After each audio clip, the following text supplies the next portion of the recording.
மச்சான் கேள்விப்பட்டியா? இந்தியான்ற பேரை பாரத்தை மாத்த போறாங்களாமே. ஆமாண்ணா, நானும் கேள்விப்பட்டேன். ஓ, இதுக்கு பேர் தான் நாட்டையே மாத்துறதோ? அப்போ இந்தியான்ற பேர் எங்கெங்கெல்லாம் இருக்குதோ அங்கங்கெல்லாம் பாரத்னு மாறப்போகுது. கரெக்டா? ஆமா. Indian overseas bank Bharat overseas bank, Indian bank Bharat bank. நம்ம ரூபா நோட்ல ரிசர்வ் பேங்க் ஆஃப் இந்தியான்னு போட்டிருக்கு. ரிசர்வ் பேங்க் ஆஃப் பாரத் மாறிடுமா? பெட்ரோல் பங்க் இந்தியன் ஆயில்னு இருக்கு, பாரத் ஆயில்னு மாறிடுமா? அப்ப பாரத் பெட்ரோல் பங்க் என்ன பண்ணுவா?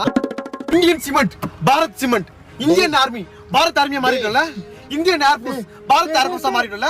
India is my country, Bharat is my country. All Indians are my brothers and sisters, all Bharat of my brothers and sisters. நமது India, நமது பாரத். எங்கெங்கெல்லாம் இந்தியான்னு வருதோ அங்கெங்கெல்லாம் பாரத் போகுது. பாரத். கமலஹாசன் நடிச்ச இந்தியன் 2 பாரத் மாறிடுமா?